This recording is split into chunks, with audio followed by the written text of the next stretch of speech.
میں جو ہے ہمارے جو بہت بزرگ ہیں یہ 95-90 کے لگ بھگ عمر ہیں ان کی، اور یہ ہمارے چچا ہیں یہ بھی کافی عمردار ہیں۔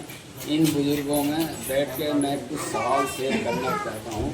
ہمارے مولانا شکور صاحب ہیں اور یہ میلادی پڑھتے ہیں، بہت پڑھے لکھے ہیں۔ تو مولانا شکور صاحب آپ سے میں سوال کرتا ہوں کہ حضرت بابا آدم نے دنیا پہ آن کے کیا کام کیا؟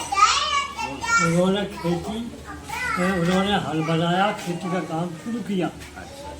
دوسرا سوال جو ہے میرا، ادریس علیہ السلام نے دنیا میں آن کے جب دنیا ننگی رہ لگی تھی تو انہوں نے کیا کام کیا؟ انہوں نے سلائی کا کام کیا، سوئی بنا کے۔ سوئی بنا کے۔ اچھا، اب میرا تیسرا سوال آپ سے کر رہا ہوں کہ نوح علیہ السلام نے کیا کام کیا دنیا میں آن کے؟ کیا؟ انہوں نے کشتی بنائی دنیا میں آن کے، جو کہ کشتی میں سوار ہوئے، وہی آدمی بیٹھے ہوئے کشتی تک سے کھینچ کے کشتی بنا۔ اب آپ سے ایک سوال یہ ہے کہ نوح علیہ السلام نے تو کشتی بنائی، اب میں جو آتا ہوں ابراہیم علیہ السلام کا پسکونی کام کیا تھا؟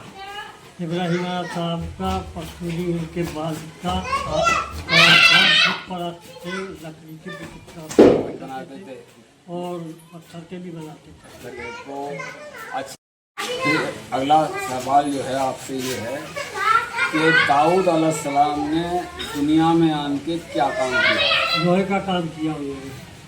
کیا بناتے تھے؟ ذرائع، جرا بناتے تھے، ہاں جو ہتھیار کہتے ہیں فوج کے لیے، اور ان کی سپلائی کی۔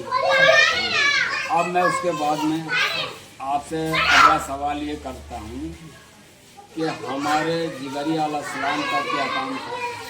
ان کا بھی لکڑی کا کام تھا، لکڑی تراشنے کا، آگے طرف بھی چیزیں کا کام۔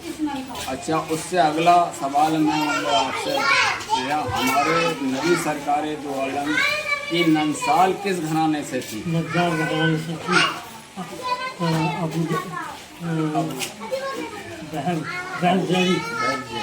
جہری کہ ان کے نانا تھے ہمارے رسول اللہ صلی اللہ علیہ وسلم کے۔ اچھا، وہی بڑھئی تھے۔ تو یہ جو سوال آپ سے پوچھے ہیں، کسی نبی نے جو دنیا کے آن کے کام کرے ہیں کہ انہوں نے تجارت کی ہے؟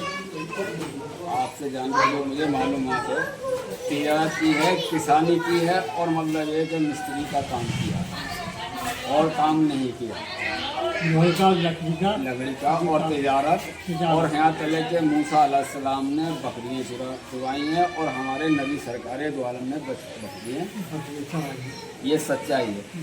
تو میں اس چینل کے مادھیم سے یہ بتانا چاہتا ہوں کہ جو مطلب یہ ہے کہ کام کرنے والے، جو نبی کی سنت ادا کرنے والے جو کہ لوگ جو ہے انہیں گری نظر سے دیکھ، تو اس سے یہ پتہ چلا ہمیں کہ دنیا کی جو بنیاد ہے، اگر کوئی دیش اگر مضبوط ہوتا ہے تو اوزار اور ہتھیار سے، دنیا میں اگر جنگ اگر لڑی جاتی ہے تو اس کے لیے ہتھیار کی ضرورت ہے، اور اگر دنیا کے اندر کوئی کام کرتا ہے تو اسے اوزار کی ضرورت ہے۔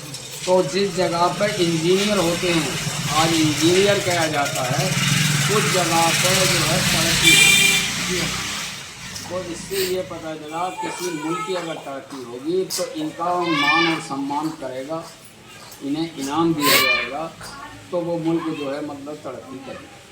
آج جیسے امریکہ کی مثال ہے، دنیا کا چودھری ہے، تو چودھری ویسے نہیں بنا، چودھری اس لیے بنا ہے کہ اس کے پاس ہتھیار اور نئی تکنیک۔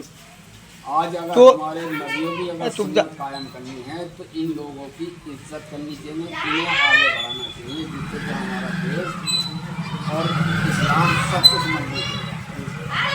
میں آپ کا خادم محمد یاسین صاحب، آپ کا بہت بہت شکریہ، یہ ہمارے چہرے ہیں۔